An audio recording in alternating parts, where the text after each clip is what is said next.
Baik, selamat pagi, Shalom. Shalom. Selamat berjumpa kembali dalam kesempatan ibadah hari ini. Kasih karunia Tuhan menaungi kita dan damai sejahtera memenuhi hati kita. Kita akan segera memulaikan ibadah kita pada pagi hari ini. Sebelum kita memulai, saya berikan kesempatan bagi kita sekalian untuk masing-masing bersatu.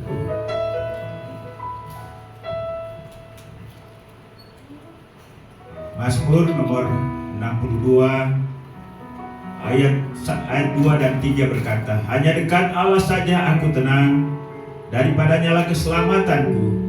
Hanya dialah gunung batuku dan keselamatanku, kota bentengku, aku tidak akan goyah. Mari kita siapkan pujian, katakan Engkau yang terindah. Inilah kami pada pagi hari ini Tuhan, kembali kami bersama-sama datang hadiri tata anugerah-Mu. Kami akan memuji-Mu, menyembah-Mu. Kami akan nyatakan ekspresi kami melalui lagu-lagu yang akan kami kumandangkan. Hati kami siap untuk ditaburi firman. Biarlah hanya Engkau saja ditinggikan, diagungkan, dibanggakan.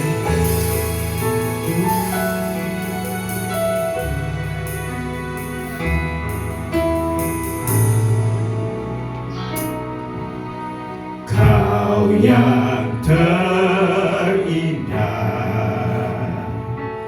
di dalam hidup ini, tiada Allah Tuhan yang seperti Engkau, besar perkasa penuh kemuliaan.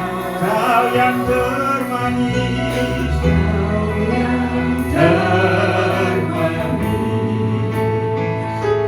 di dalam hidup ini, ku cinta Kau lebih dari segalanya, lebih dari segalanya. Besar kasih setiamu kepadaku, ku sembahkan ya Allahku, ku tinggikan nama-Mu selalu, tiada lutut tak berteduh, menyembah Yesus Tuhan. Ku sembah Kau, ku sembah Kau ya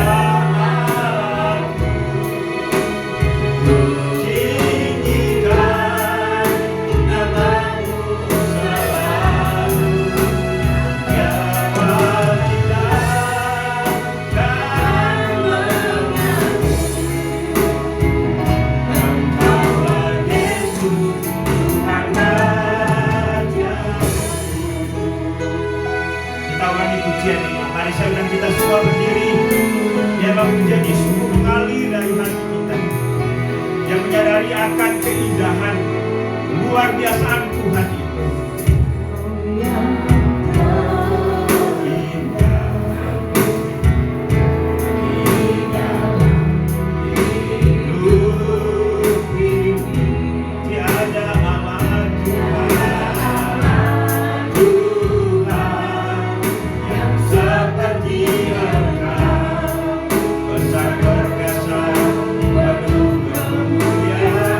Kau yang termanis,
bagi-Mu ya Tuhan, karena semuanya adalah milik-Mu.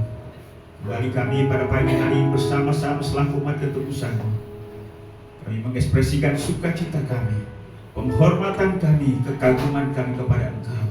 Karena itu Tuhan, Engkau bertata di atas puji-pujian kami.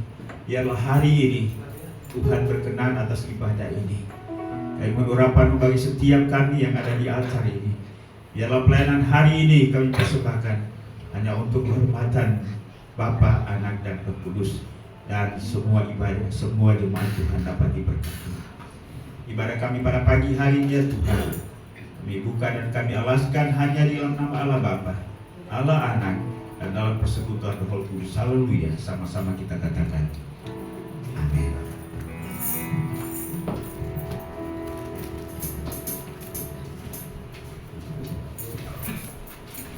Shalom. Shalom, ada sukacita pada pagi hari ini. Kita mau bersyukur kepada Tuhan karena kita ada di tempat ini bukan karena kekuatan dan gagah kita, tapi itu semua karena anugerah Tuhan. Tuhan yang begitu baik dalam kehidupan kita. Kita ada sampai saat ini. Salami kanan kiri depan belakang saudara, katakan bersukacita. Kita bangkit puji yang bersuka dalam Tuhan.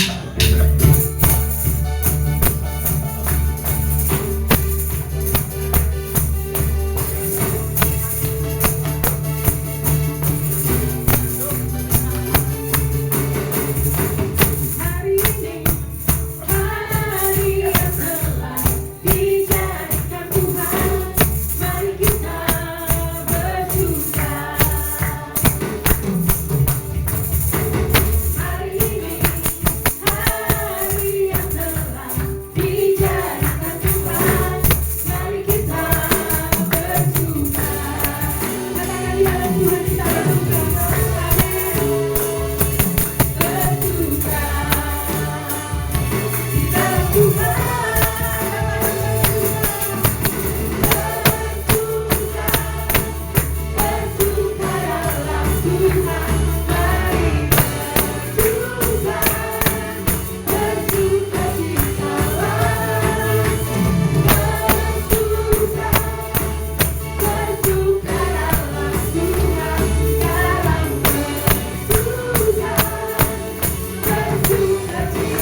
puji nama Tuhan. Tiba saatnya kita menggunakan firman Tuhan yang kaburi yang disampaikan oleh hambanya.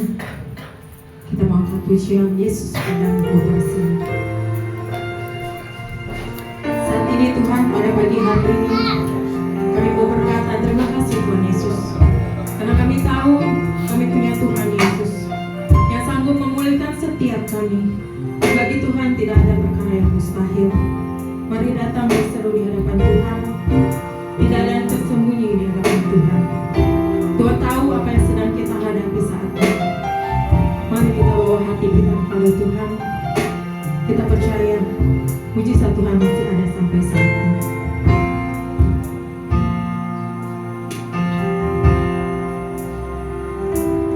Kau Tuhan, penolong dalam hidupku. Ku percaya hanya kepadamu. Kau pegang tanganku, kau tuntun langkahku. Yesus, kau perlindunganku. Kau Tuhan, kekuatan dalam hidupku, penolongku dalam kesesakan. Kau batuku dan pertahananku. Yesus, kau kemenanganku. Yesus, padamu ku berseru. Kaulah penyelamatku. Terpujilah Kau Tuhanku. Dulu ku memuji nama-Mu sepanjang umur hidupku. Terpujilah Kau Tuhanku di atas segalanya. Saya undang untuk kami berdiri. Kita bawa pujian ini karena kami sungguh Kau Tuhan penolong dalam hidupku. Penolong dalam hidupku. Ku percaya hanya kepadamu. Kau pegang tangan kami Tuhanku, Kau tuntun langkahku. Yesus, Kau perlindunganku. Kau Tuhan, kekuatan dalam hidupku, penolongku dalam kesesakan.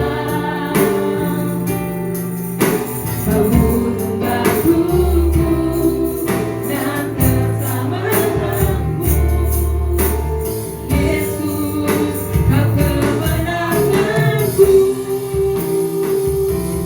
Yesus, padamu ku berseru.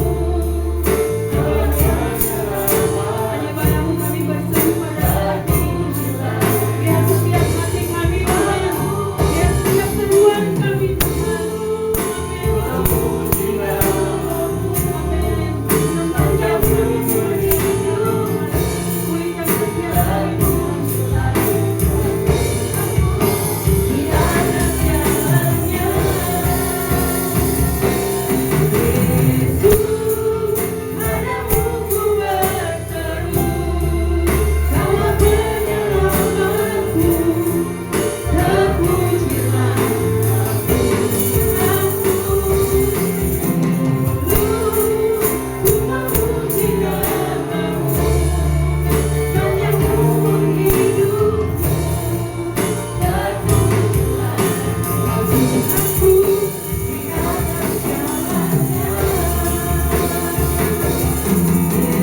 Yesus, padamu ku berseru. Kaulah penyelamatku. Terpujilah Kau Tuhan di atas segalanya. Ku memuji nama-Mu sepanjang umur hidupku.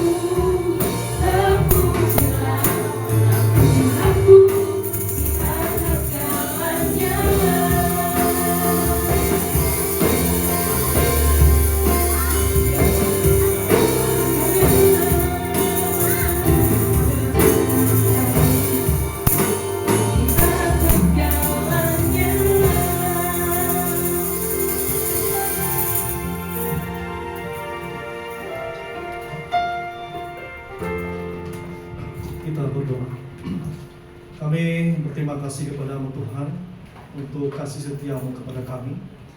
Tuhan sudah menolong, memelihara kami, mencukupi segala kebutuhan kami selama 1 minggu ini, mengobati segala penyakit kami, memulihkan kami, bahkan kami mungkin melewati lembah kematian yang menakutkan bagi kami, dan Tuhan sudah menolong dan memelihara kami. Pada saat ini kami mau menenangkan hati dan pikiran kami mau refresh kembali, kami mau disegarkan oleh firman-Mu, tubuh, pikiran, dan hati kami akan disegarkan, sehingga kami mengenal Tuhan dan semakin kami mencintai Tuhan dan juga mengasihi sesama di sekitar kami. Kami berterima kasih untuk setiap kebaikan Tuhan yang dalam hidup teman-teman kami, baik itu yang berulang tahun, yang sudah melewati pernikahan 26 tahun lamanya, dan sudah melewati operasi dalam minggu ini. Tuhan, terima kasih semua untuk kebaikan-Mu bagi kami semua. Dan berkati pemberitaan firman Tuhan hari ini, biarlah kami dapat sesuatu hal yang baru, dan kami semakin mengenal Tuhan. Dalam nama Yesus Tuhan dan Juru Selamat kami sudah berdoa. Amin. Silakan duduk Bapak Ibu. Baik, shalom. Kita bersyukur ya di pagi hari ini kita sudah melewati 1 minggu lamanya, dan Bapak Ibu masih terus mau datang beribadah.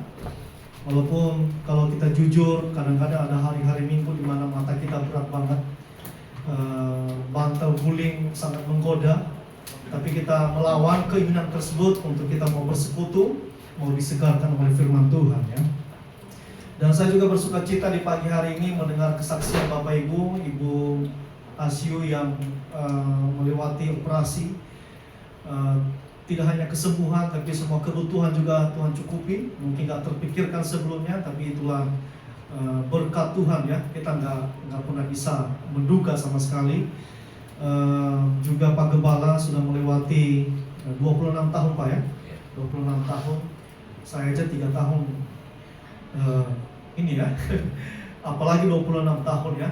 Puji Tuhan ya, 26 tahun sudah dilewati banyak hal, suka duka, dan sampai saat ini Kakak Catherine sudah bekerja, Jen sudah selesai kuliah, itu semua karena Tuhan baik ya. Dan juga Matthew yang masih diberi tumpangan oleh Bapak dan Ibu, dikasih makan dan minum. Boleh daftar nggak Pak? Untuk numpang. Thank you ya Matthew ya, dia pakai kata-kata yang mungkin bagi kita orang tua merasa kayak lucu ya, tapi bagi dia itu dia dipelihara, diberikan apapun yang dibutuhkan, itu adalah bentuk ungkapan cinta ya. Makasih Matthew karena sudah mewakili anak-anak muda, berterima kasih kepada orang tua kita ya. Nah jadi Bapak Ibu Saudara dikasih oleh Tuhan, saya lanjutkan tema yang topik yang minggu lalu Pak Gembala sudah bahas. Dan saya rasa kita tidak ada pertentangan dengan hal itu. Saya paling hanya menambahkan beberapa hal untuk menambah wawasan kita mengenai persepuluhan ya.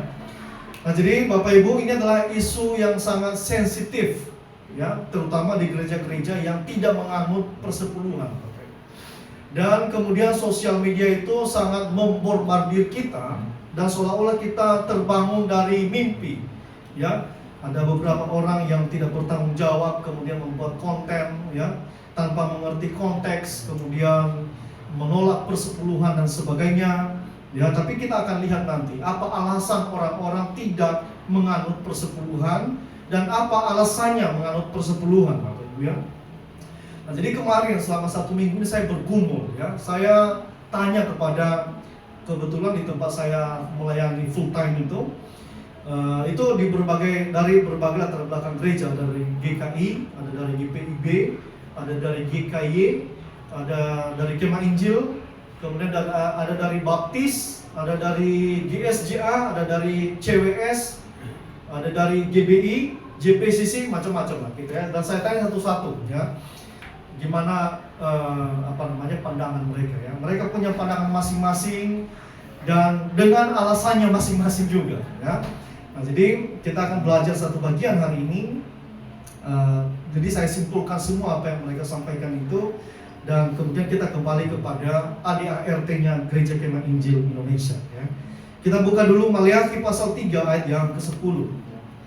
Saya baca ayat ke-10 aja, nanti kalau Bapak Ibu mau baca selengkapnya ada di Maliakhi 3 pasal 3 atau khotbah Pak Gembala yang minggu lalu ya. Saya akan baca kepada kita Maliakhi 3 yang ke-10. Bawalah seluruh persembahan persepuluhan itu ke dalam rumah perbendaharaan, supaya ada persediaan makanan di rumahku, dan ujilah aku, firman Tuhan semesta alam.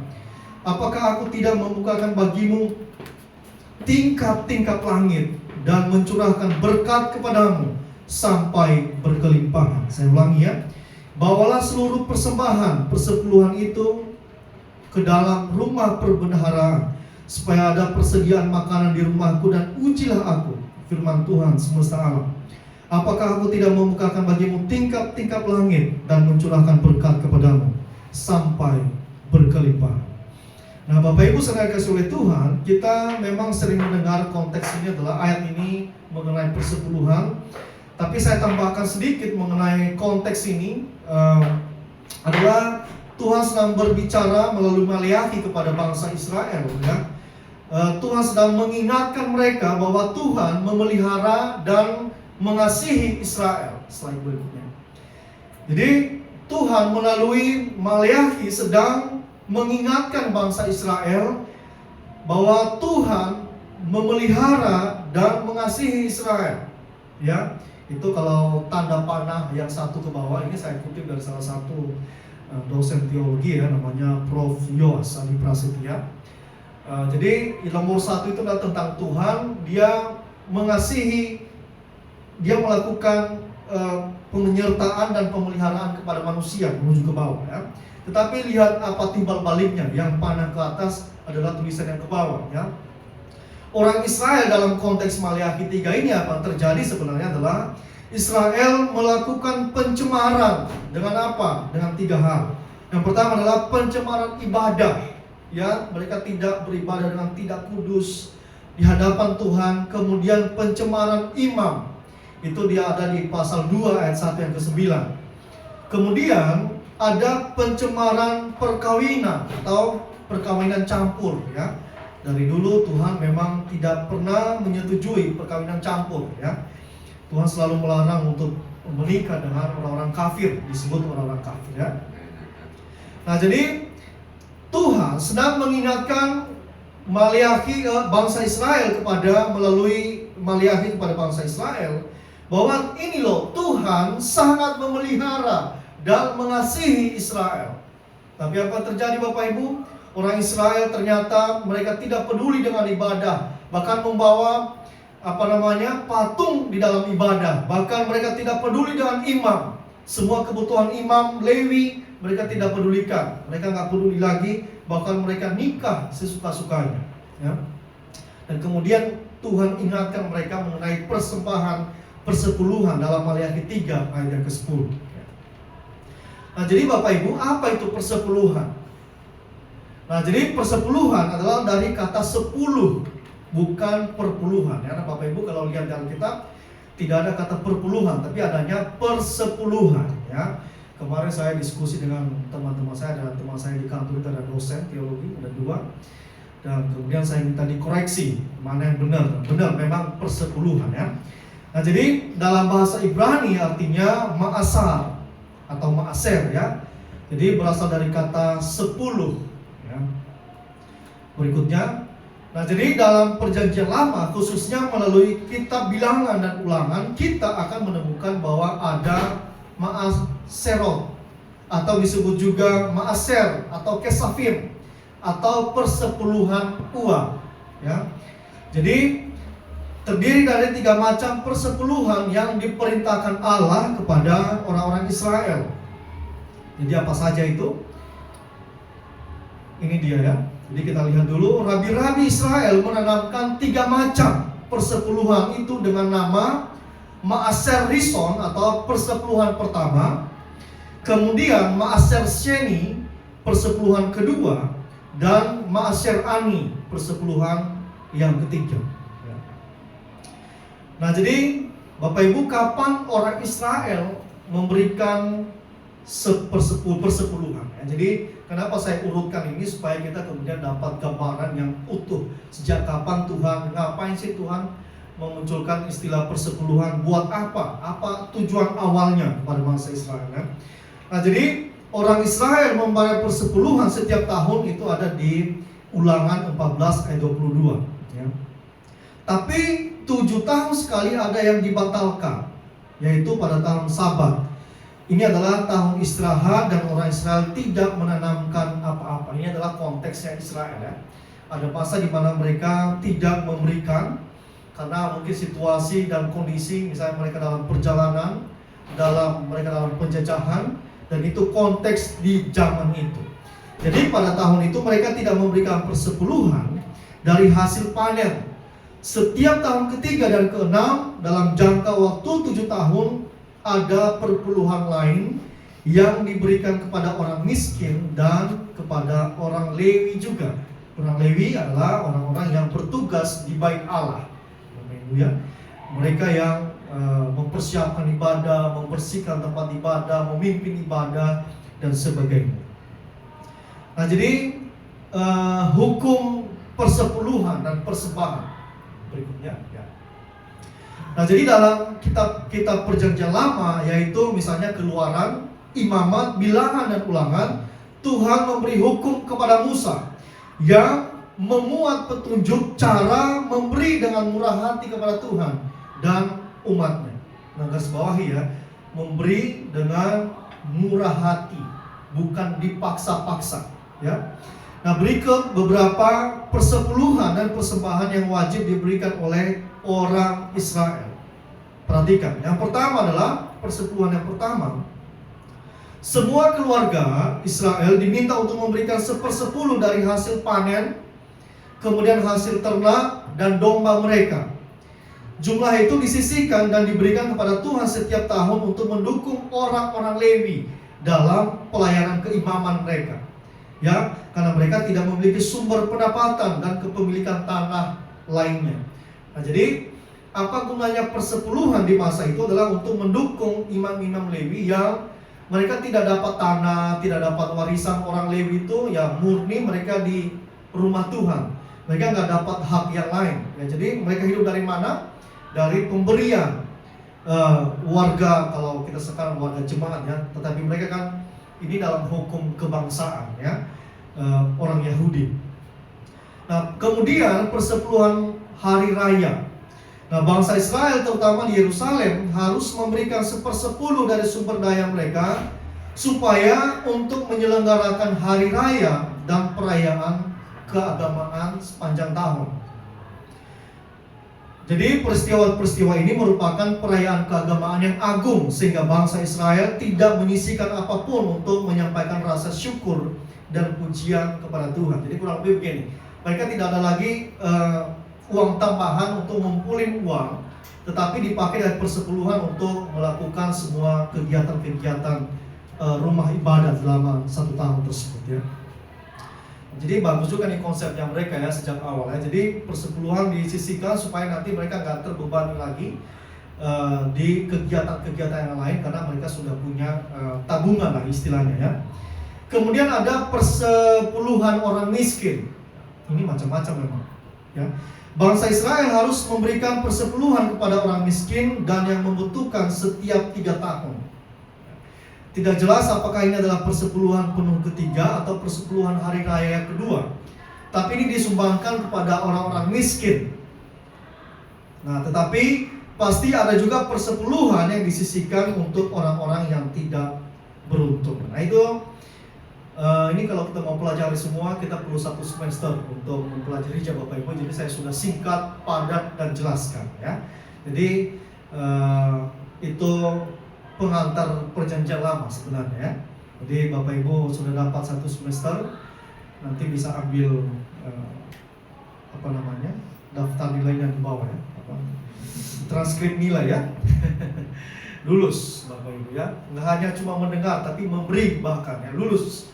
Ya, jadi sekarang kita semakin persempit ya. Bagaimana pemahaman perjanjian baru mengenai persepuluhan? Ya, ini yang sering jadi masalah ya. Bahkan ada orang yang memang nggak segan-segan bikin konten di sosial media untuk menentang gereja-gereja yang menganut persepuluhan. Ya. Nah, jadi Bapak Ibu sudah dikasih oleh Tuhan, saya juga sudah rangkum dari banyak informasi dan beberapa poin yang saya akan share kepada Bapak Ibu semua ya.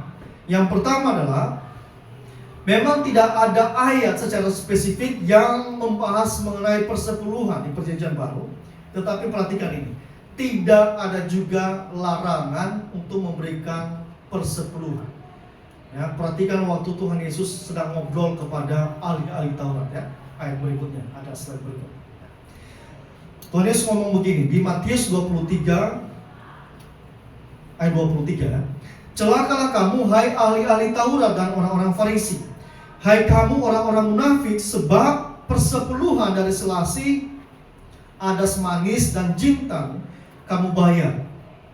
Tetapi yang terpenting dalam hukum Taurat kamu abaikan, yaitu keadilan dan belas kasihan dan kesetiaan. Yang satu harus dilakukan dan yang lain jangan diabaikan. Kurang lebih Tuhan Yesus ngomong begini. Ya, kamu memang rajin banget ngasih perpuluhan ya, tapi kamu mengabaikan orang yang membutuhkan belas kasihan. Karena kenapa? Kalau kita hidup dalam legalistik atau hidup dalam di bawah bayang-bayang hukum Taurat apa sih?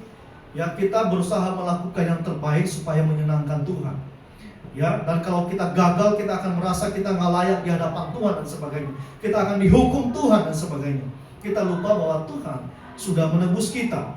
Nah, jadi kemungkinan besar ahli-ahli Taurat dan orang-orang Farisi memberikan persepuluhan dan menganggap mereka nggak perlu mengasihi orang lain, mereka nggak perlu peduli dengan orang lain, mereka nggak perlu setia kepada orang lain, mereka tidak perlu menunjukkan keadilan kepada orang lain. Kenapa? Buat mereka persepuluhan cukup jadi tiket kita ke surga. Nah, Tuhan Yesus kecam mereka. Enggak cukup dengan kamu membayar perpuluhan. Kata Tuhan Yesus, yang satu harus dilakukan dan yang lain jangan diabaikan. Ya, bukankah kita juga sering begitu ya? Kita memilih-milih bagian firman Tuhan yang menyenangkan kita. Wah, ini yes nih, kita tulis. Bahkan kalau kita di kantor, kita ketik, kita kasih font yang bagus, kita tempel di depan ya, karena hal kata-kata yang baik ya. Misalnya, karena rancanganmu adalah rancangan damai sejahtera. Nah, kita suka tuh, kita tempelin di dinding, bahkan mungkin di depan rumah kita tempelin. Tapi kalau misalnya tulisannya adalah ampunilah orang yang bersalah kepada kamu, nah kita mulai merenungkan tuh, wah, jangan-jangan ayat ini bukan buat saya nih ya, jangan-jangan buat yang lain ya. Nah, kita seringkali melakukan hal yang satu tetapi mengabaikan hal yang lain. Tuhan Yesus ngomong kepada ahli-ahli Taurat dan orang Farisi itu salah di hadapan Tuhan. Ya, jadi ada orang yang berkata bahwa ini ayat ini tanda bahwa Tuhan misalnya tidak setuju dengan persepuluhan. Coba perhatikan baik-baik, di situ juga tidak ada larangan untuk memberikan 1/10. Yang Tuhan bilang apa? Berikan persepuluhan, tetapi jangan lupa bahwa orang lain kamu juga harus hidup dalam keadilan, belas kasihan, dan kesetiaan. Yang kedua yang kita mau pelajari hari ini adalah Tuhan memiliki segalanya dan umatnya adalah pengelola keuangan. Ya. Itu di Perjanjian Baru kita diulang-ulangi ya. Bahkan Tuhan Yesus berkata kita ini nggak bisa mengabdi kepada dua tuan, nggak bisa mengabdi kepada Tuhan dan Mamon, ya, karena kita akan mengasihi yang satu, kemudian akan mencintai yang lain. Sama seperti anak-anak muda misalnya koleksi pacar, ya, punya 2 pacar, pasti akan ada satu yang dikasihi, yang satu diabaikan, pasti akan ketahuan lama-lama, ya. Apalagi dengan Tuhan, kita nggak bisa mengasihi Tuhan, tetapi di sisi lain juga hati kita dengan Mamon. Tuhan Yesus bilang enggak, itu tidak benar ya. Jadi kita perlu kesadaran bahwa Tuhan memiliki segalanya. Sekarang kita tes, kita cek yang mana dalam hidup kita yang bukan milik Tuhan. Kita cek ya. Mobil yang Bapak Ibu punya itu milik siapa? Ya pasti milik Bapak Ibu lah ya. Tapi kalau diurut-urutkan, uang dari mana? Hasil pekerjaan, Kira-kira hasil pekerjaan Bapak Ibu siapa yang berkati? Siapa yang berkati? Atau mungkin yang berkata kan, saya pinter, kalau sales misalnya kita kan saya pinter ngomong, maka saya dapat. Saya tanya, kepintaran bicara itu dari siapa? Dari Tuhan. Ya, bahkan Musa sendiri nggak bisa bicara, minta bilang kepada Tuhan, saya nggak bisa bicara, saya nggak pandai. Tuhan bilang, saya yang membuat lidah, saya yang bisa membuat orang berbicara. Ya, kita cek lagi rumah yang Bapak Ibu punya. Jadi saya nggak punya rumah nih ya, jadi jangan nanya ke saya. Saya tanya kepada Bapak Ibu yang punya rumah. Rumah Bapak Ibu itu miliknya siapa? Ya pasti sertifikatnya punya Bapak Ibu ya. Karena kita nggak mungkin beli rumah pakai sertifikat atas nama Tuhan. Ya, pasti developer nggak akan bisa jual ya. Karena nanti naginya ke Tuhan juga repot. Ya. Nah kalau kita pikir-pikir semua yang kita punya adalah miliknya Tuhan. Ya, handphone yang kita beli miliknya siapa? Miliknya Tuhan. Ya, kacamata Bapak Ibu yang harganya 3 juta itu miliknya siapa itu? Ya milik Bapak Ibu, tapi itu juga berkat dari Tuhan. Apalagi yang kita punya? Istri yang kita punya, anak yang kita punya, apalagi yang kita punya? Ya, pekerjaan sekarang yang kita punya milik siapa? Tuhan yang kasih kepada kita. Dari jutaan orang di Jabodetabek ini nyari kerja, kenapa kita yang harus diterima? Pernah nggak mikir seperti itu ya? Dari ratusan ribu orang yang melamar, kenapa harus kita yang dipilih? Apakah karena kita paling pintar?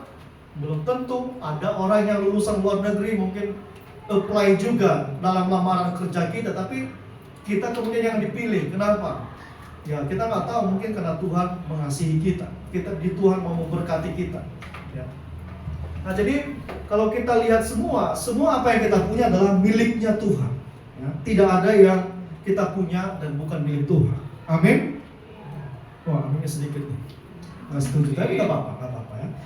Nah jadi semua kalau kita sadari bahwa semua apa yang kita punya adalah miliknya Tuhan, maka apapun yang kita punya, kita hanyalah pengelola. Ya. Saya pernah mendengar Pak Kiai ya khotbah ya. Saya dengar siapapun yang khotbah kalau khotbahnya bagus ya. Bahkan termasuk kiai, termasuk pendetanya Buddhis, Hindu, saya dengar ya. Karena itu beberapa hal yang kita bisa pelajari dari mereka ya. Kemudian Pak Kiai ngomong, anak punya siapa?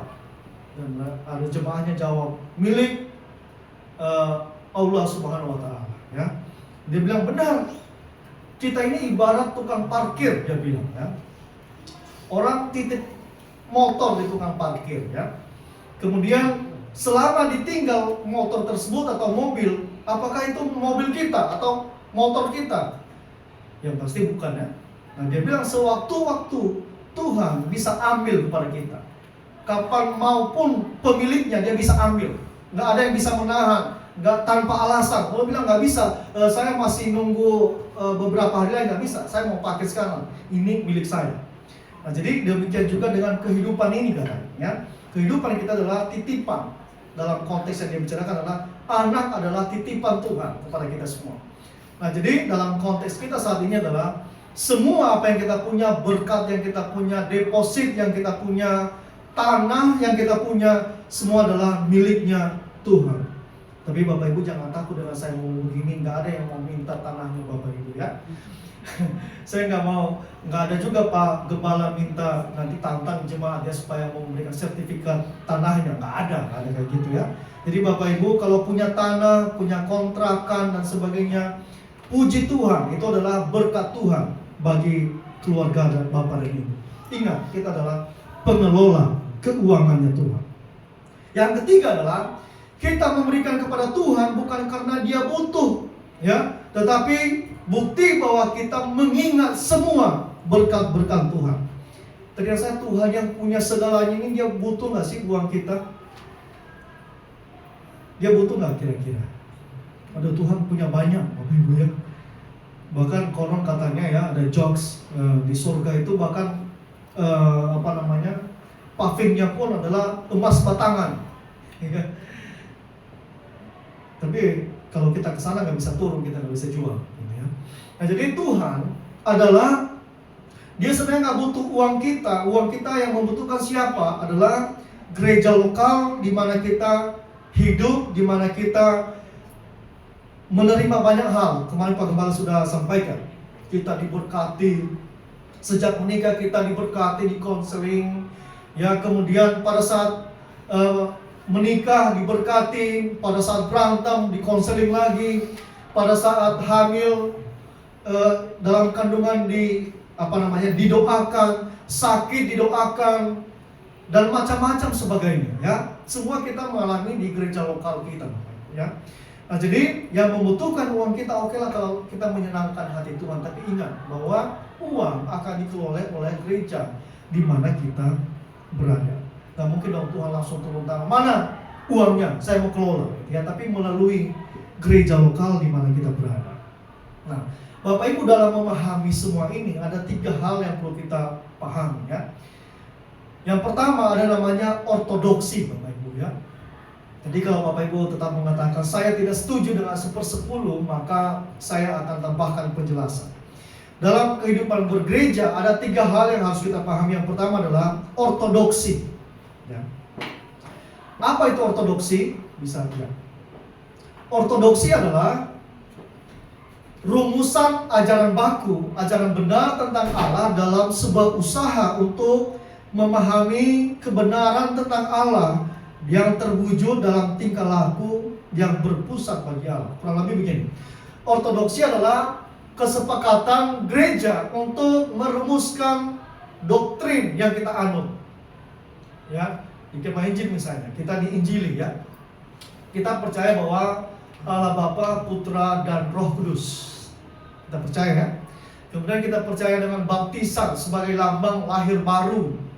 Kemudian kita percaya Trinitas. Kemudian kita percaya karya Roh Kudus. Kita percaya penyaliban Kristus. Kita percaya kebangkitan. Itu namanya ortodoksi, ya. Jadi ada rumusan ajaran yang sudah baku, tidak boleh diotak-atik lagi. Tidak boleh lagi ada misalnya, oh saya nggak mau percaya Trinitas, saya maunya percaya Allah dan Anak aja. Ya nggak bisa, itu sudah final, ya. Apapun yang kita temukan kemudian hal-hal yang baru, itu harus dipertanggungjawabkan dengan serius di hadapan gereja-gereja.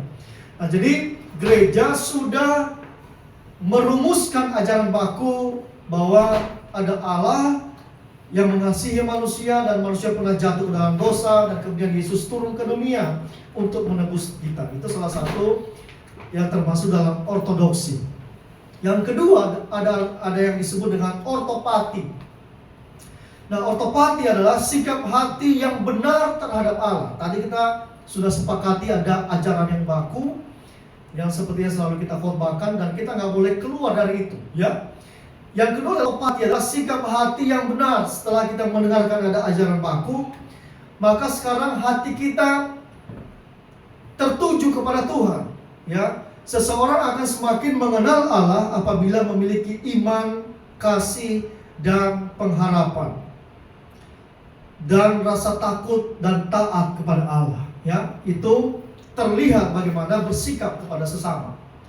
Ya, jadi dari semua doktrin yang kita sudah pelajari, sekarang kelihatan nggak dalam kehidupan sehari-hari?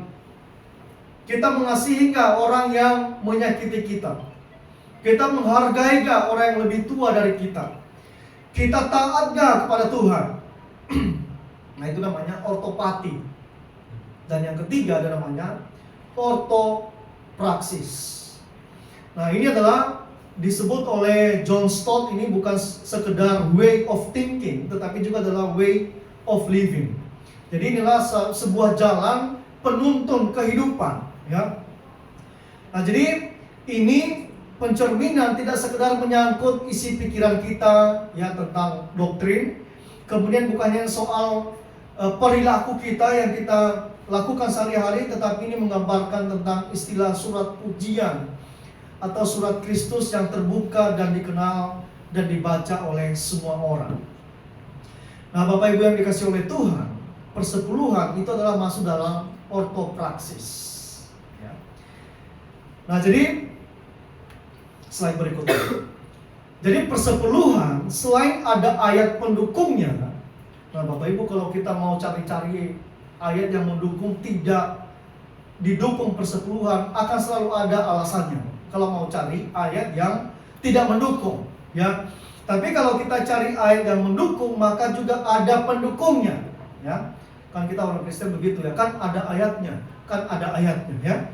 Nah, jadi persepuluhan selain ada ayat pendukungnya, juga ada peraturan yang disepakati bersama atau disebut dengan ADART, ya. Nah, itu dilandaskan pada firman Tuhan di setiap organisasi gereja, ya. Setahu saya di Indonesia ini gereja-gereja yang tidak menganut perpuluhan itu hanya sebagian besar Protestan, ya. Tetapi Injili, Karismatik, Pentakosta semua menganut yang namanya persepuluhan, ya. Mungkin Bapak Ibu bertanya-tanya, kenapa di gereja kita memberikan persepuluhan tapi di tempat lain nggak memberikan, tapi gereja lain bisa hidup kok? Bapak Ibu, ternyata ini saya cari tahu nih, ya. Saya bukan buat-buat, saya bukan asal mengutip. Jadi misalnya kayak di GKI, ya. GKI itu tidak memang mewajibkan persepuluhan, tapi tidak melarang jemaat untuk memberikan persepuluhan juga. Ya, jadi saya tanya temanku, benar nggak? Ya, ada GKI Pondok Indah yang mereka terkenal kaya lah di situ, ya.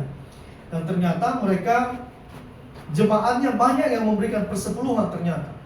Ya, jadi tetap diajarkan mengenai persepuluhan, tapi itu bukan diwajibkan, ya. Tidak harus setiap bulan misalnya, ya.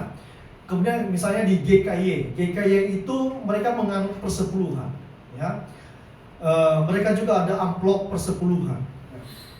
Hampir semua gereja, GPIB sama seperti HKBP, BNKP, Gemim, itu tidak mewajibkan tetapi juga tidak melarang persepuluhan, ya. Nah, jadi Bapak Ibu saudara kasih oleh Tuhan, gereja-gereja ini kan besar, ya. Mereka ini ekonominya matang sekali, ya. Bahkan mereka dapat aliran dana dari pusat misalnya. Ya, jadi mereka bisa hidup lebih leluasa, Bapak Ibu, ya. Bahkan mereka kalau ibadah misalnya 1.000 orang, juga persembahannya kan lumayan besar, ya. Bisa menutupin operasional gereja. Nah, bisa bayangkan seperti kita, jumlahnya segini, persembahan kita kalau tidak ditambah dengan persepuluhan ini nggak cukup untuk operasional gereja kita. Listrik, Bapak Ibu kalau nggak percaya coba cek cash flow-nya kita ke Pagembala atau ke Bendahara. Itu setengah mati kita 2 tahun terakhir, Pak, ya. 2 tahun terakhir cash flow-nya kita tidak berjalan semestinya, ya, kurang lancar, ya. Karena kenapa? Ya, situasi kita, jumlah kita mempengaruhi, ya, dan sebagainya. Nah, jadi kita Gereja Kemah Injil Indonesia adalah menganut persepuluhan, Bapak Ibu. Apa tujuannya? Nah, jadi mengenai persepuluhan ini bukan soal relevan atau tidak lagi, Bapak Ibu, ya, tetapi tentang apa yang sudah kita berikan untuk gereja lokal kita. Ini tentang tanggung jawab kita, tentang kontribusi kita terhadap gereja di mana kita hidup, di mana kita banyak menerima pelayanan. Nah, saudara kasih oleh Tuhan, aplikasi praktis bagi kita hari ini adalah yang pertama. Lanjut lagi. Oke. Kita baca, ya, Roma pasal 12 ayat 1-8, tapi ayat 1 saja saya akan bacakan kepada kita, ya. Karena itu saudara-saudara, demi kemurahan Allah, aku menasihatkan kamu supaya kamu mempersembahkan tubuhmu sebagai persembahan yang hidup, yang kudus dan yang berkenan kepada Allah. Itulah ibadahmu yang sejati. Jadi kalau di perjanjian lama diminta 10%, ya. Di perjanjian baru nggak cuma 10%, bahkan Paulus berkata, persembahkan seluruhnya hidupmu kepada Tuhan. Pertanyaan saya, mau lebih enak mana? Hidup di perjanjian lama atau di perjanjian baru? Lebih berat mana? Sebenarnya lebih berat di perjanjian baru, karena semuanya harus dipersembahkan, termasuk hidup kita. Nggak mungkin dong cuma hidup dipersembahkan, kemudian apa kita punya kita tinggalkan di belakang, ya.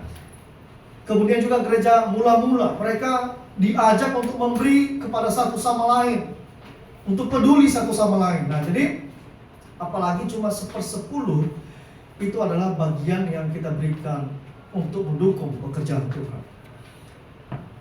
Jadi poin aplikasi pertama adalah di PB justru kita diminta untuk di perjanjian baru, justru kita diminta untuk mempersembahkan hidup kita seluruhnya, bukan hanya persepuluhan. Lanjut. Jadi Bapak Ibu, jika Bapak Ibu mungkin berkata saya pengen kasih lebih bagi gereja, justru hitung aja presentasi Bapak Ibu yang Bapak Ibu punya, ya. Bisa aja memberi lebih dari 10% apa yang kita punya, ya. Jadi kita diminta untuk mempersembahkan hidup kita seluruhnya. Pikiran kita kah, hati kita kah, skill yang kita punya, kemudian mungkin uang kita untuk mendukung pekerjaan gereja di tempat ini. Yang kedua, ya, saya kemarin cari-cari informasi dan kemudian saya temukan videonya Pak Daniel Roda, ya, ketua sinode kita, dan beliau berkata begini, persepuluhan yang Anda berikan, yang kita berikan, itu menolong operasional gereja lokal kita, bahkan sampai di daerah, wilayah, dan pusat, Pak, ya. Dan kemudian juga kehidupan gembala sidang. Kemudian dilanjutkan oleh Pak Daniel, nanti Bapak Ibu bisa cari di YouTube.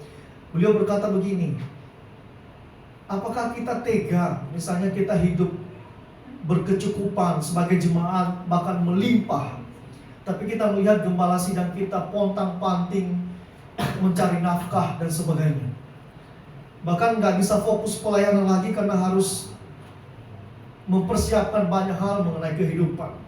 Anak-anak misalnya terbengkalai nggak bisa sekolah. Kalau kita nggak memberikan dukungan kita terhadap gereja lokal kita.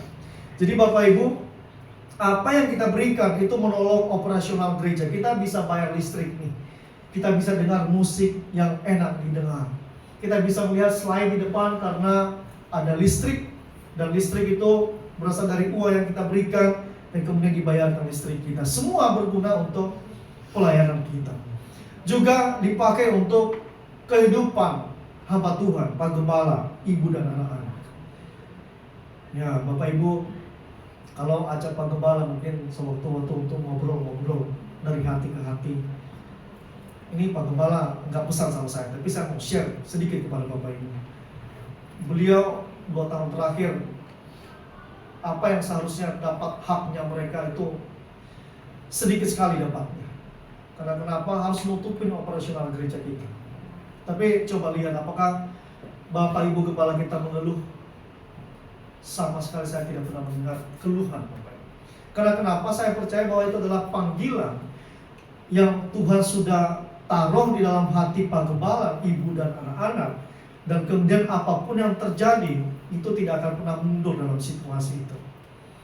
Nah, jadi Bapak Ibu, persepuluhan yang kita berikan itu menolong operasional gereja ini, juga kebutuhan hamba Tuhan di mana kita bergereja lokal. Yang ketiga, persepuluhan kita membuat pelayanan jadi berjalan sebagaimana mestinya, bukan hal yang sia-sia. Jadi tanpa persepuluhan kita, persembahan yang kita berikan, maka juga akan mengganggu banyak hal. Jadi terima kasih Bapak Ibu untuk apa yang sudah diberikan sampai hari ini, itu menolong semua ekosistem yang ada dalam gereja kita bisa berjalan dengan baik. Yang keempat, yang terakhir Bapak. Jadi sistem keuangan yang sehat, sistem keuangan yang transparan itu sehat, ya. Dan saya melihat di gereja kita transparan. Bapak Ibu bisa cek di setiap minggu pagi itu akan dikirim buletin gereja, dan di dalam ada tercatat di dalam. Bapak Ibu kalau misalnya ada yang kelewatan bisa hubungi bendahara, ya. Nah, jadi sistem keuangan transparan itu sehat, dan kita tidak perlu ragu untuk memberi di gereja lokal kita, ya, kecuali tidak transparan, tidak ada laporan. Dan kelebihannya kita lagi di tempat ini, ya, persepuluhan kita itu bukan langsung masuk ke gembala, tapi masih dalam kas gereja.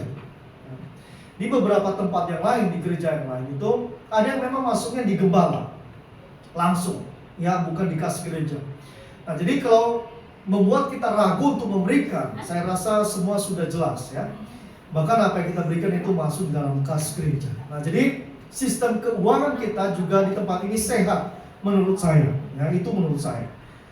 Nah, jadi Bapak Ibu saudara kasih oleh Tuhan, ini bukan soal relevan atau tidak persepuluhan, ya, tetapi ini adalah bentuk tanggung jawab kita apa yang sudah kita berikan untuk mendukung gereja ini. Nggak cuma mendukung diri kita aja datang ke gereja, tapi melihat, oh ini nggak cukup nih, kita harus berikan, ya. Sampai hari ini bisa berjalan dengan baik itu semua karena dukungan kita semua, ya. Nah, jadi ini yang perlu kita, yang terakhir yang perlu kita harus tahu, Tuhan sudah lebih dahulu memberi kepada kita, bukan sebaliknya. Ya. Jadi pada saat kita memberikan persembahan kah, persepuluhan kah, ini yang sering salah, ya. Itu dianggap untuk memancing-mancing berkat Tuhan, ya. Kita berikan supaya nanti Tuhan ngasih kita lebih banyak. Nah ini salah banget, itu nggak ada ayatnya bahkan. Ya memang ada dikatakan memberi banyak dapat lebih banyak, tapi itu jangan jadi motivasi. Kalau itu jadi motivasinya, itu sama dengan hukum Taurat, ya, karena itu namanya transaksi rohani, ya. Oleh beberapa teolog bilang itu transaksi rohani. Saya kasih 1 juta berharap dapat berapa? 10 juta. Sama seperti kita orang tua kepada anak kita, ya. Anakku masih kecil, ya, tapi saya belum mulai memikirkan masa depannya. Bapak Ibu menyekolahkan mereka dengan baik. Bapak-bapak yang sudah punya anak, ya, yang besar-besar, menyekolahkan dengan baik, ya. Kemudian bekerja sekarang dengan baik. Kira-kira Bapak Ibu ungkit-ungkit gak? Ini mana nih? 25%-nya per bulan ngasih gak ke saya? Dasar anak gak tahu diri misalnya, ya, nggak ngasih-ngasih gitu. Saya waktu kamu kecil sekolah, saya jual ini itu, jual emas, cincin nikah demi kamu sekolah, sekarang gak tahu diri kamu, gak ngasih uang. Ada gak kira-kira orang tua kita kayak gini? Gak ada, ya. Papa mamaku juga gak kayak gitu, ya. Papa mamaku gak pernah minta uang bahkan. Walaupun kalau ditanya butuh uang gak? Ya kalau dikasih sih butuh gitu, ya. Tapi gak enak hati, gak akan minta. Karena kenapa? Dia memberikan dengan sukarela, dengan tanggung jawab yang Tuhan berikan kepada dia. Demikian juga Tuhan dengan kita. Tuhan kasih kita berkat-berkat. Apakah Tuhan kemudian supaya kita mancing-mancing Tuhan, biar dikasih lebih banyak, kasih 10% deh, biar nanti Tuhan kasih banyak, siapa tahu kasih 20%, ya. Jadi motivasinya harus benar, adalah sebagai ucapan syukur kepada Tuhan. Karena kenapa? Tuhan sudah lebih dahulu memberi kepada kita, bukan sebaliknya. Nah, jadi Bapak Ibu kalau tanya masih relevan atau tidak, relevan aja. Yang tergantung kita mau ambil posisi kita di mana. Ya kalau kita hidup dalam gereja Kemah Injil, maka kita ikutin aturan rumah tangga gereja Kemah Injil Indonesia. Karena ada istilah yang di mana langit diinjak, di situ langit dijunjung. Betul, ya? Bumi diinjak. Oh, di mana bumi diinjak, di situ langit dijunjung, ya. Demikian juga dalam bergereja. Di mana kita bergereja, ikuti aturan yang ada dalam gereja tersebut. Ya nggak mungkin aturan gereja lain bawa ke gereja kita, itu nggak cocok. Ya, itu harus ada forumnya dulu untuk membuat aturan yang baru. Nah, jadi satu-satu dikasih oleh Tuhan mengenai apa yang kita berikan di gereja itu mendukung gereja kita di tempat ini. Dan mari saya himbau kita semua untuk memberikan bagi gereja kita, apa dalam bentuk persepuluhan, dalam bentuk persembahan, tenaga kita, skill yang kita punya. Dan itu semua untuk mendukung gereja di tempat ini. Sama seperti kita di kantor, ya. Kita memberikan yang terbaik bagi kantor. Kenapa? Nanti biar kita PM form-nya bagus, laporan tahunannya bagus. Itu buat kantor. Tapi masa sih buat gereja kita nggak memberikan yang terbaik? Apakah perlu juga dibikin PM form? Bagaimana performance manajerial dalam sebulan, misalnya jemaat. Oh sering telat nih, kan nggak mungkin, ya. Nah, jadi kita bersyukur karena gereja kita masih eksis sampai hari ini. Itu semua karena Bapak Ibu terus memberi, terus mendukung, dan terus mendukung Pak Gembala dan tim pelayan di tempat ini. Tuhan Yesus memberkati kita semua. Mari kita berdoa. Bapa di surga, kami bersyukur pada saat ini untuk semua yang Tuhan anugerahkan bagi kami. Keuangan yang cukup, rumah yang cukup, kendaraan transportasi yang cukup, kesehatan yang fit sampai hari ini. Dan semua kebutuhan anak-anak Tuhan sudah cukupi. Dan saat ini kami terus mau berkomitmen untuk mendukung gereja kami, gereja GKI Marturia ini Tuhan, supaya terus eksis, supaya terus melayani, supaya terus hidup dan menjalankan tugas panggilan kami sebagai gereja di tempat ini. Makasih Tuhan untuk Pak Gembala kami yang sudah terus setia melayani kami, membimbing kami di tempat ini dengan semua keterbatasan yang ada, tetapi beliau terus semangat melayani Tuhan, tidak pernah undur, terus melayani semua jemaat yang ada di tempat ini. Tuhan, tambah-tambahkan hikmat, Engkau melimpahkan berkat anugerah-Mu kepada beliau ya Tuhan, dalam setiap apa yang dikerjakan, apakah itu dalam pekerjaan istri dan anak-anak yang Tuhan sudah anugerahkan. Terima kasih Bapak, kiranya firman Tuhan ini menolong kami, menyadarkan kami, mengingatkan kami kembali, dan disegarkan bahwa kami ini berguna bagi gereja lokal kami, dan kami harus terus mendukung. Karena kalau bukan kami, tidak akan ada orang lain yang mendukung kami di gereja lokal ini. Terima kasih Bapak sekali lagi untuk berkat-berkat-Mu bagi kami, dan kami mau terus bersyukur kepada Tuhan. Dalam nama Yesus Tuhan dan Juru Selamat kami sudah berdoa. Amin.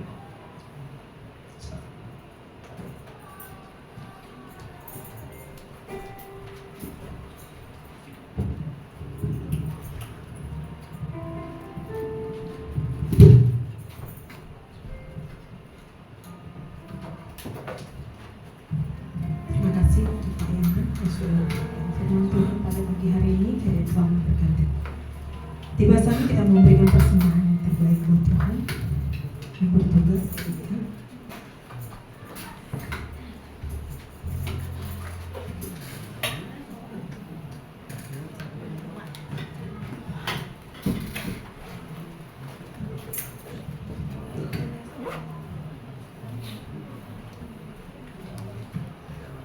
Kita satu dalam doa. Bapa, kami kembali mengucap syukur untuk kasih setia Tuhan, karena Tuhan begitu baik dalam kehidupan kami. Kami ada bukan karena kekuatan gagah kami, tapi karena anugerah Tuhan dan kebaikan Tuhan yang begitu luar biasa bagi setiap kami.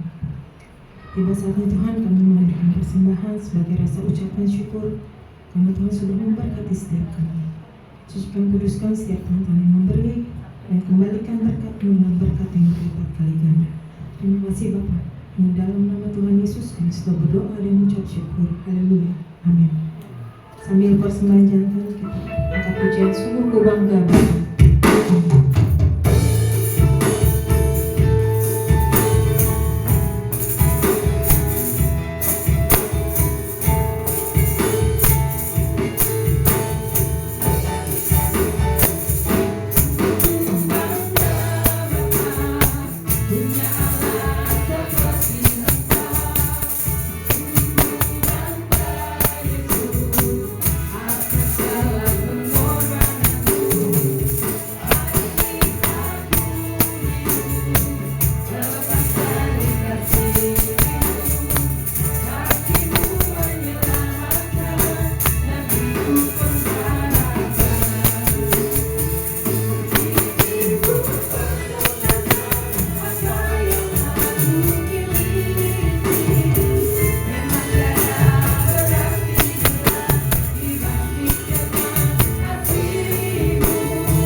rasa itu saja. Tuhan berkati kita sekalian.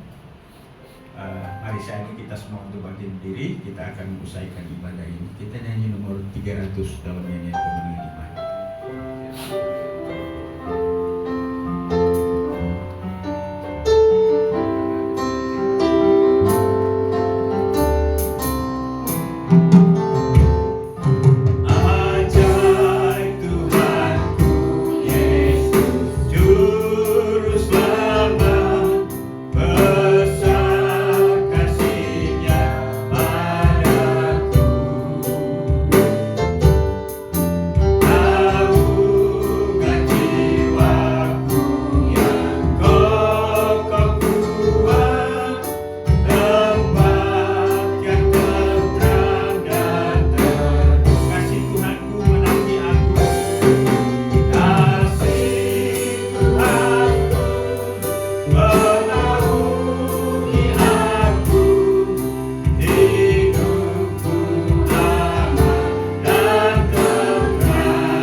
Kasih kepadamu ya Tuhan.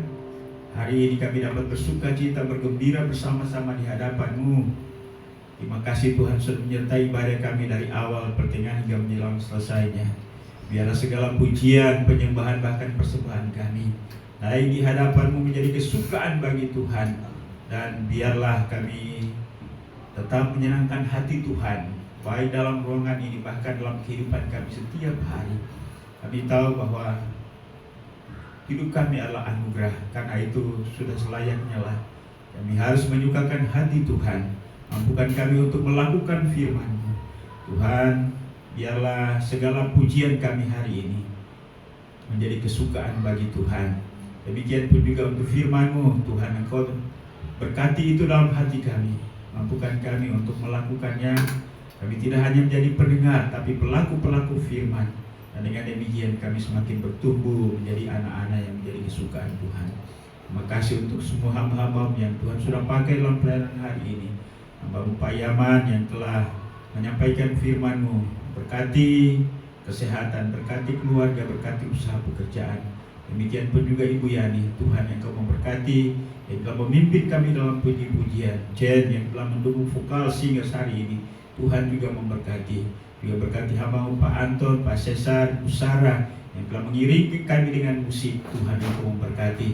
Juga anak kami Theo yang sudah melayani melalui LCD. Demikian pun juga Tuhan untuk Catherine Iren yang sudah menjadi penari hari ini. Tuhan yang Kau berkati. Hamba-Mu Ibu Asyu yang sudah bersaksi. Theo, Tuhan juga yang Kau berkati kami. Apapun yang kami lakukan bagi Tuhan tidak akan pernah sia-sia. Itu janji Tuhan bagi setiap kami. Hari ini kami mengucap syukur bersama dengan anak kami Theo, di mana Tuhan sudah berkati dengan usia, umur panjang. Kami berdoa Tuhan Engkau berkati Theo dengan masa depan yang penuh harapan.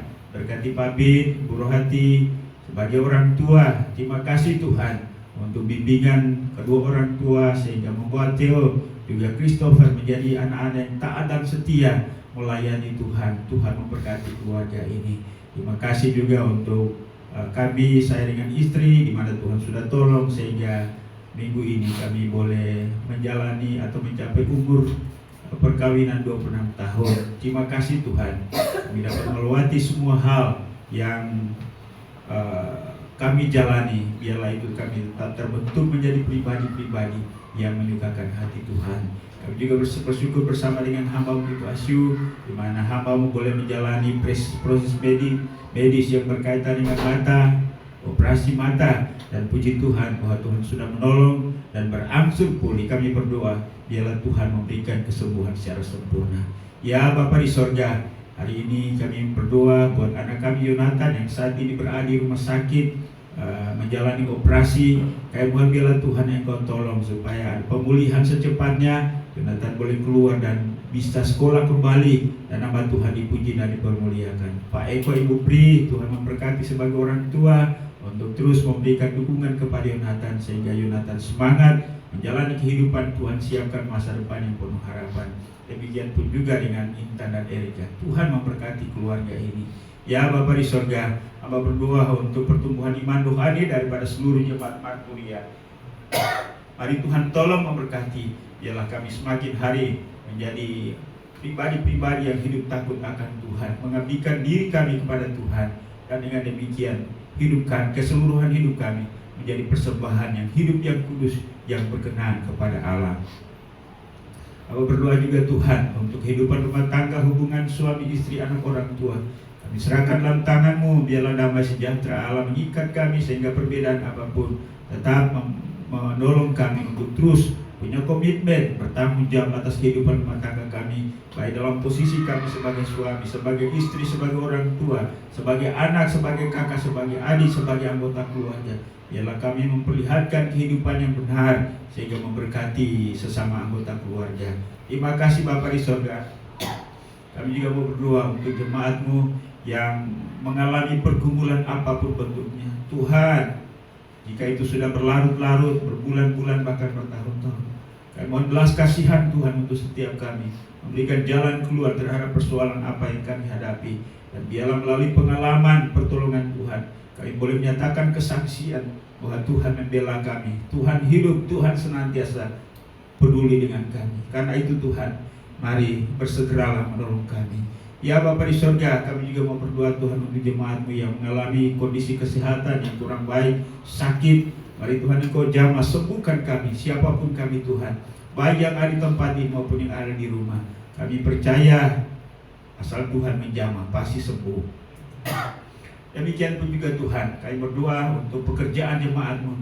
Tuhan memberkati usaha dan pekerjaan, baik itu mengusahakan sendiri melalui jualan makanan, pakaian, bahkan jual jasa apapun. Mari Tuhan Engkau memberkati sehingga kiranya pekerjaan itu menghasilkan ekonomi dan keuangan untuk dapat mendukung kehidupan kami, bahkan juga kami mendukung pelayanan pekerjaan Tuhan, khususnya untuk jemaat-Mu di tempat ini.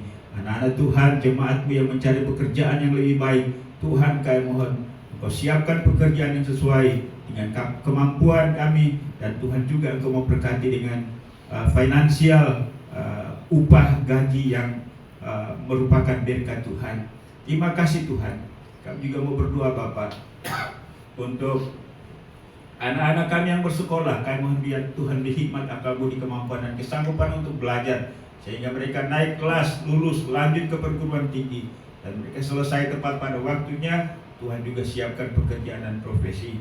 Ya Bapa di sorga, kami juga mau berdoa Tuhan untuk syukur ulang tahun gereja ini 20 tahun pada bulan Agustus. Tuhan Engkau memberkati segala persiapan sehingga acara ibadah dilakukan bukan sebagai sebuah kebiasaan, tapi kami merenung kembali untuk kami semakin memperbaiki diri sehingga kami menjadi anak-anak Tuhan yang berkualitas, gereja yang berkualitas, dan dengan demikian menjadi kesukaan bagi Tuhan.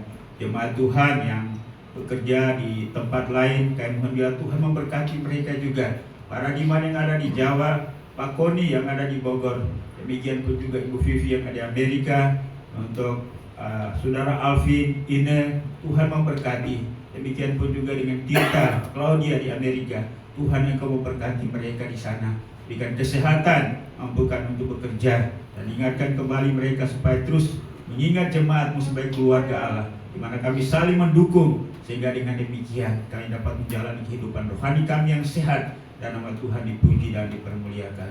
Anggi yang ada di Pang, Tuhan juga memberkati. Ya Bapa di sorga, Kami berdoa untuk masa depan daripada gereja ini. Tuhan Engkau memberkati, dan biarlah gereja ini tetap eksis untuk melayani, baik pelayanan secara ke dalam maupun juga keluar. Biarlah terang Kristus dapat dinyatakan melalui gereja ini.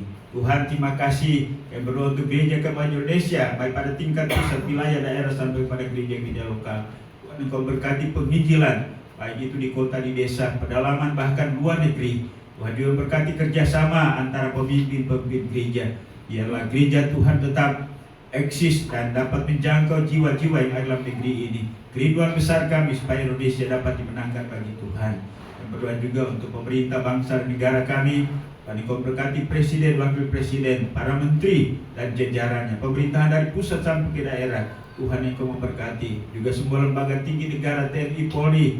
Tuhan Engkau memberkati. Untuk pergantian pucuk kepemimpinan pada beberapa bulan ke depan, kami serahkan dalam tangan-Mu. Biarlah proses alih kepemimpinan ini dapat berjalan dengan baik, sehingga akan pemerintahan yang baru akan melaksanakan tugasnya dan dengan baik. Ada pemulihan, ada perbaikan bagi bangsa ini. Terima kasih Tuhan untuk segala berkat yang Kau berikan kepada kami. Dan hari ini kami dapat memberikan persembahan keuangan kami, baik itu persembahan khusus, persembahan persepuluhan, persembahan sukarela, persembahan janji iman. Engkau melihat semuanya itu. Biarlah persembahan ini mewakili situasi hati kami yang mengasihi Tuhan, yang bertanggung jawab kepada Tuhan, juga yang beriman kepada Tuhan. Dan Engkau membalas sesuai dengan janji firman-Mu. Terima kasih Tuhan, inilah doa kami. Kami sadar sungguh bahwa doa kami tidak sempurna. Ada banyak hal yang berkaitan bahkan menjadi kebutuhan kami tak tersebut melalui doa ini. Kiranya Tuhan menyempurnakan. Karena kami bawa semua ini hanya dalam nama Yesus Kristus, Tuhan dan Juru Selamat kami. Haleluya. Bapa, terima kasih. Bapa, terima kasih. Bapa, terima kasih.